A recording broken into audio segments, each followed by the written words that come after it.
আজ চলে এলাম একটা রিসেপশন ব্রাইডাল লুক নিয়ে। হে হাই এভরিওয়ান, আমি রুম্পি ফ্রম রুম্পিজ মেকওভার। এখন আমরা চলে এলাম ব্রাইডের বাড়িতে। ব্রাইডের লোকেশন আমার বাড়ির ঠিক পরের গ্রামেই। তো এখন চলে এলাম ব্রাইডের বাড়িতে। এখন যেয়ে দেখি ব্রাইড কী করে। ব্রাইডের বাড়ি ঢুকে সে দেখলাম, প্রথমে তো কিছুই বুঝতে পারছিলাম না কোন দিকে যাবো। তারপর দেখলাম ব্রাইডের হাজব্যান্ড দাঁড়িয়ে আছে। তো ব্রাইডের হাজব্যান্ড আমারই বন্ধু, একসাথে পড়তাম আগে। তো যাই হোক, ব্রাইড আমাকে ঘর দেখিয়ে দিল যে ঘর সাজানো হবে। তো আমি আমার প্রোডাক্টগুলো বের করে নিলাম। আর এইখানে হচ্ছে এটা আমাদের ব্রাইড, ওকে শাড়ি পরিয়ে বসিয়ে দিলাম। তারপর শুরু করলাম মেকআপের প্রিপারেশন। এখানে ময়েশ্চারাইজার প্রিপারেশন করে নিয়ে, সমস্ত প্রিপারেশন করে নিয়ে প্রাইমার লাগাচ্ছিলাম। তো যাই হোক, এখন হচ্ছে তার ফেস মেকআপ। এখানে দুটো সেট একসাথে মিক্স করে তার স্কিনে আমি এখন অ্যাপ্লাই করছি। তো এখানে ফেস মেকআপ কমপ্লিট হলো। তারপর আই মেকআপ শুরু হয়ে গেছে। আই মেকআপটা তেমন কিছু একটা করিনি, খুব একটা সিম্পলের মধ্যে রেখেছিলাম, যেহেতু ও খুব একটা লাউড মেকআপ পছন্দ করে না। ও আমাকে বলেই দিয়েছিল যে মানে একদম নর্মালের মধ্যে যেন থাকে, কেউ যেন মানে উগ্র কথাটা না বলতে পারে।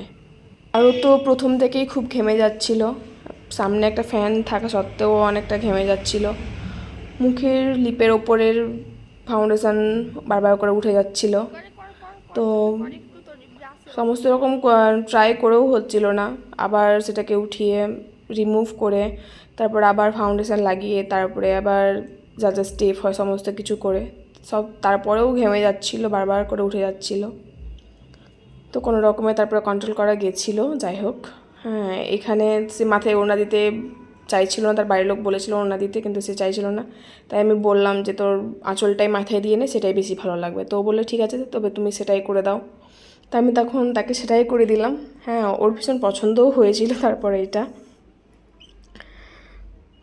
তো এখানে আমি প্রথমে মাথায় ওকে লাগিয়ে দেখাচ্ছিলাম যে কেমন লাগছে তুই আগে দেখ। হ্যাঁ, তারপর বললো না দিদি ভালোই লাগছে, তুমি করে দাও। হ্যাঁ, তারপরে এখানে তার কলকা করার পর সম্পূর্ণ ফাইনাল লুক এইখানে।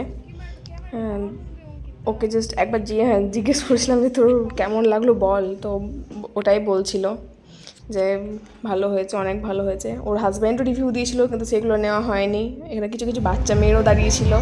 হ্যাঁ, আমাকে তো জিজ্ঞেস করছি তুমি সাজাতে এসেছো? আমি তখন বললাম হ্যাঁ আমি সাজাতে এসেছি। আমি ওদেরকে জিজ্ঞেস করি কেমন হয়েছে, দারুণ হয়েছে, এত ভালো লাগলো তখন কি বলবো।